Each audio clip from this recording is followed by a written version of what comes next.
Hello student, मैं Ramchandra Kushwaha Shivchand classes में आपका स्वागत करता हूँ। आज हम लोग कक्षा 7वीं का गणित विषय पढ़ेंगे, जिसका पहला इकाई है परिमेय संख्याएं, रैशनल नंबर्स। तो सबसे पहले हम जानेंगे कि प्राकृतिक संख्याएं किसे कहते हैं। प्राकृतिक संख्याएं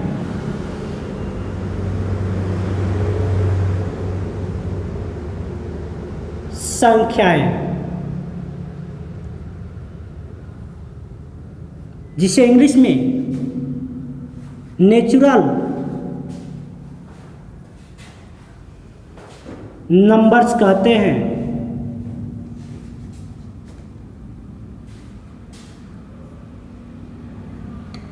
नेचुरल नंबर्स किससे कहते हैं, इसको जानेंगे। वे संख्याएं जिनका प्रयोग हम लोग किसी वस्तुओं को गिनने के लिए करते हैं, वे प्राकृतिक संख्याएं होती है। जैसे यदि मैंने या 2 मार्कर्स लिया है, तो यदि हमको कहना हो तो ये नहीं कहेंगे कि 2 या 3 से नहीं कहेंगे, हम कहेंगे 1 और तब बोलेंगे 2। अर्थात हमें किसी भी वस्तु की गणना करनी हो, गिनना हो, तो हम 1 से प्रारंभ करते हैं। तो हम कह सकते हैं कि गिनती की संख्याओं को प्राकृतिक संख्याएं कहते हैं। गिनती की संख्याओं को प्राकृतिक संख्याएं कहते हैं। गिनती की संख्याओं को प्राकृतिक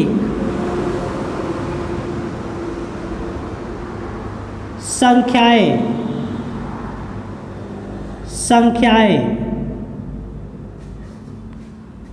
कहते हैं। जैसे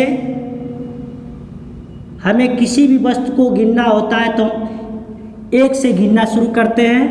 तो 1 2 3 4 5 डॉट डॉट। प्राकृतिक संख्याएं अनंत तक होती है। उसके बाद देखेंगे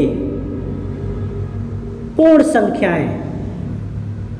पूर्ण संख्याएं जिसको इंग्लिश में कहते हैं होल नंबर्स।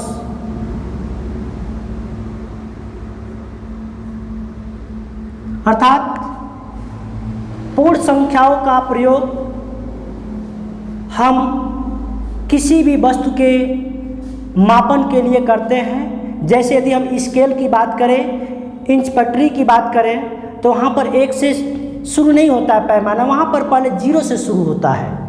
तो हम किसी भी वस्तुओं का मापन करने के लिए हम इसका प्रयोग करते हैं।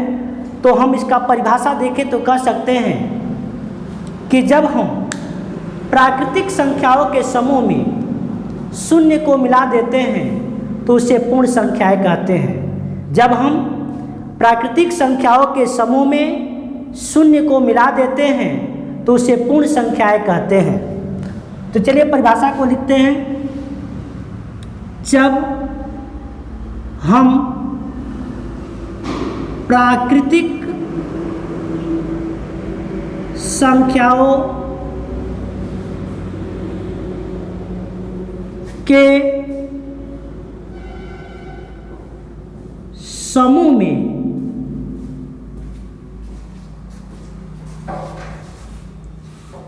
शून्य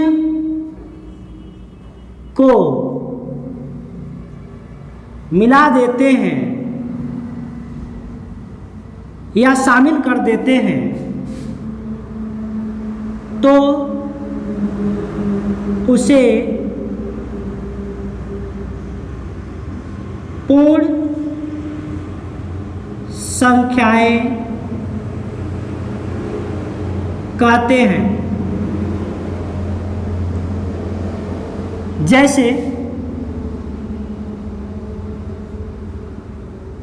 ये आपका हो जाएगा 1 2, 3, 4, 5 ये प्राकृतिक संख्याएं होगी। यदि हम इसमें शून्य को शामिल कर देते हैं तब ये पूर्ण संख्याएं कहलाएंगी।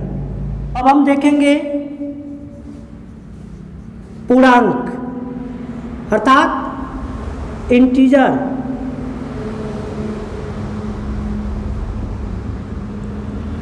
पूर्णांक किसे कहते हैं?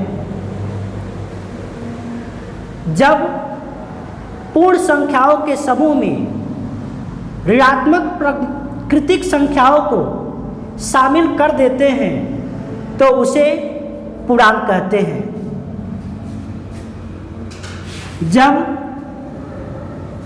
हम पूर्ण संख्याओं के समूह में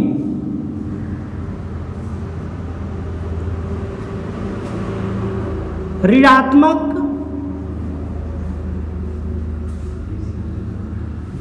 प्राकृतिक संख्याओं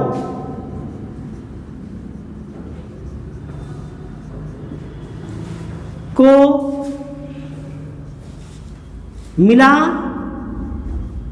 देते हैं अर्थात शामिल कर देते हैं तो उसे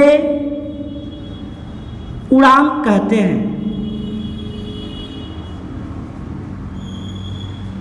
जैसे कि बात करें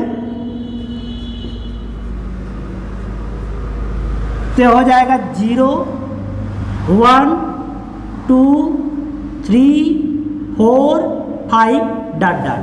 ये आपकी पूर्ण संख्याएं होंगी।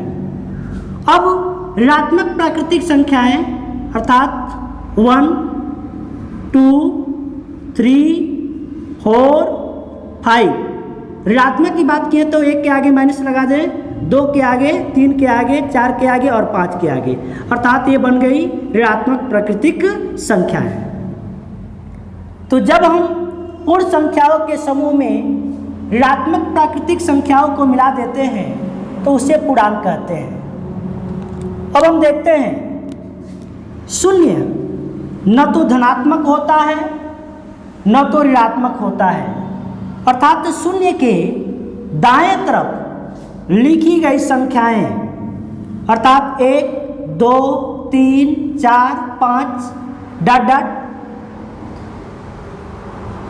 धनात्मक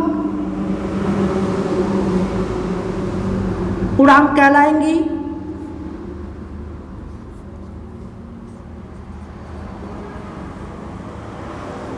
जिसको इंग्लिश में पॉजिटिव इंटीजर कहेंगे।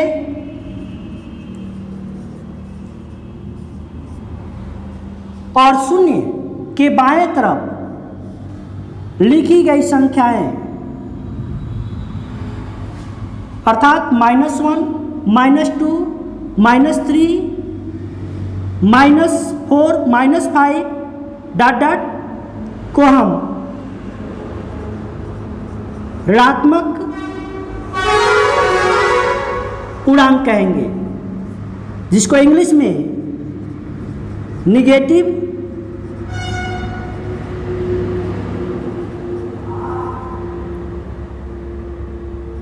इंटीजर्स कहते हैं। तो मैंने देखा कि पूर्णांक किसे कहते हैं? जब हम पूर्ण संख्याओं के समूह में ऋणात्मक प्राकृतिक संख्याओं को मिला देते हैं तो उसे पूर्णांक कहते हैं। मैंने यहाँ पर उदाहरण भी लिखा है और मैंने बताया कि शून्य न तो धनात्मक होता है न ऋणात्मक होता है अर्थात शून्य के दाएं तरफ लिखी गई संख्याएं अर्थात 1, 2, 3, 4, 5 और उसके आगे जो भी संख्याएं आएंगी 6, 7 ये सब धनात्मक पूर्णांक कहलाएंगे। और शून्य के बाएं तरफ लिखी गई संख्या अर्थात -1, -2, -3, -4, -5 ... ऋणात्मक पूर्णांक कहलाएंगे। अब हम अगला परिभाषा पढ़ेंगे परिमेय संख्याएं। परिमेय संख्याएं जो आपके पाठ का नाम है रैशनल नंबर्स।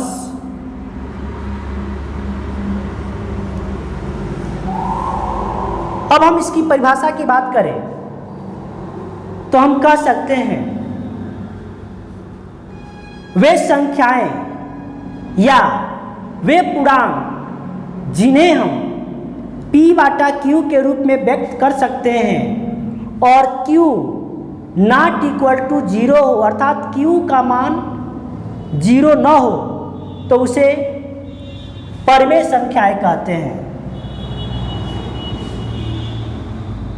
वे पूर्णांक ब्रैकेट्स में लिख देंगे, अर्थात संख्याएं, ब्रैकेट्स को बंद कर देंगे। वे पूर्णांक अर्थात संख्याएं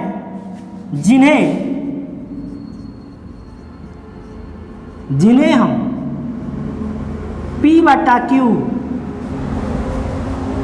के रूप में व्यक्त कर सकते हैं और Q नॉट इक्वल टू 0, अर्थात Q का मान 0 के बराबर न हो और Q नॉट इक्वल टू 0 हो तो उसे परिमेय संख्याएं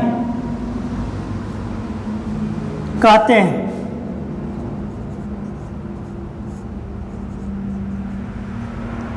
जैसे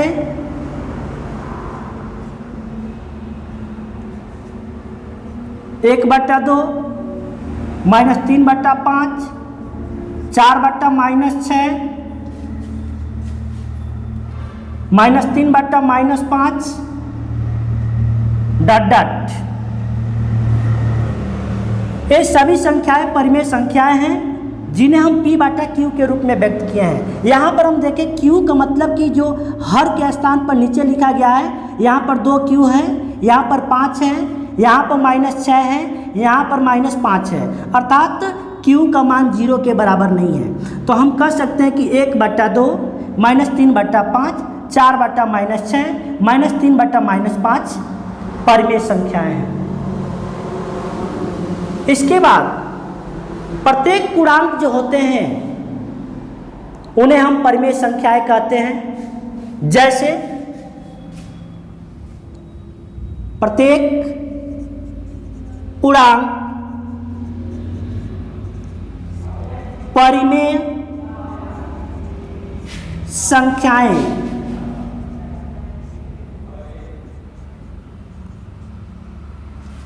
होते हैं।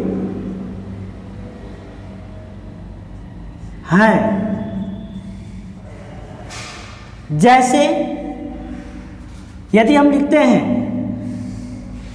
0 3 -5 1 -7, ये आपके पूर्णांक हैं। कुछ हमने इसमें धनात्मक पूर्णांकों को लिखा है, कुछ ऋणात्मक पूर्णांकों को लिखा है और उसके साथ मैंने इसमें शून्य को भी लिखा है। अब हम शून्य को चाहें तो लिख सकते हैं 0/1, 3 को चाहें तो लिख सकते हैं 3/1 लिख सकते हैं, और 5 को 5/1 लिख सकते हैं, और 1 को 1/1 लिख सकते हैं, और -7 को -7/1 लिख सकते हैं। अब ये हमारे परिमेय संख्याओं के रूप में प्राप्त हो गए। तो मैंने क्या देखा कि प्रत्येक पूर्णांक परिमेय संख्याएं होती हैं क्योंकि उन्हें हम P बाटा Q के रूप में व्यक्त कर सकते हैं। देखेंगे भिन्न और परिमेय संख्या में अंतर। भिन्न और परिमेय संख्या में अंतर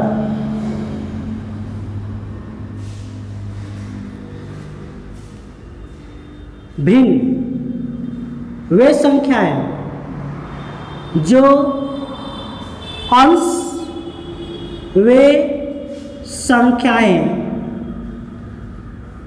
जो अंश बट्टा हर अर्थात P बट्टा Q के रूप में लिखी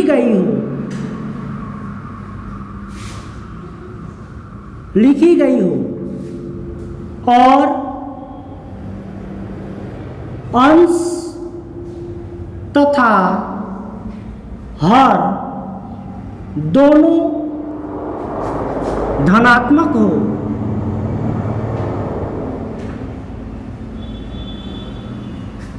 भिन्न कहलाती है। जैसे कि हम बात करें तो हम लिख सकते हैं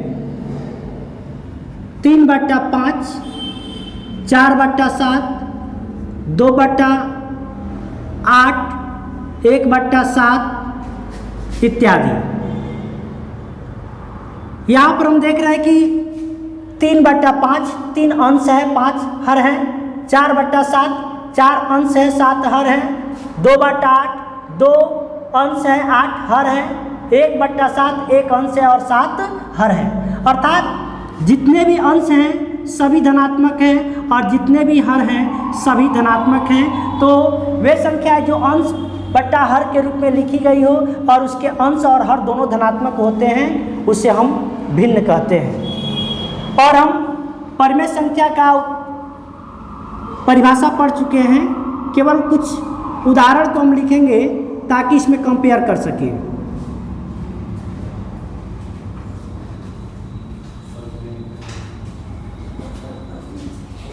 जैसे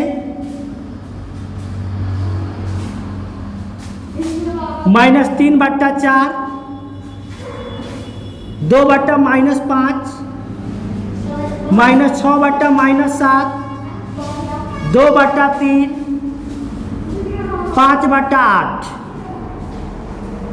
यहाँ पर हम देख रहे हैं कि कुछ ऐसे संख्याएं जो P/Q के रूप में लिखे गए हैं। किसी का अंश ऋणात्मक है तो किसी का हर ऋणात्मक है, तो किसी का अंश और हर दोनों ऋणात्मक है और किसी का अंश भी धनात्मक है और हर भी धनात्मक है।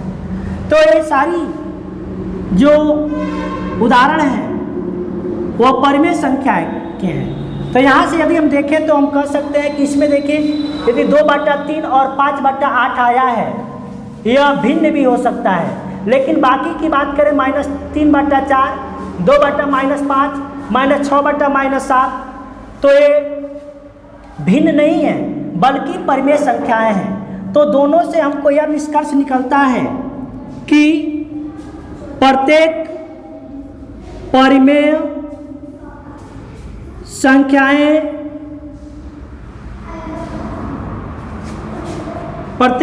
संख्याएं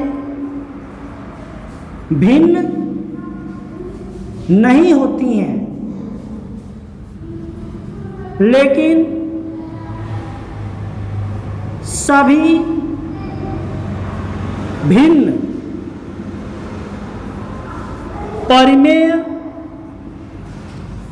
संख्याएं होती हैं। तो इसी के साथ यह वीडियो समाप्त होता है। हम सेकेंड पार्ट में इसके अभ्यास के सवालों को देखेंगे। Thank you.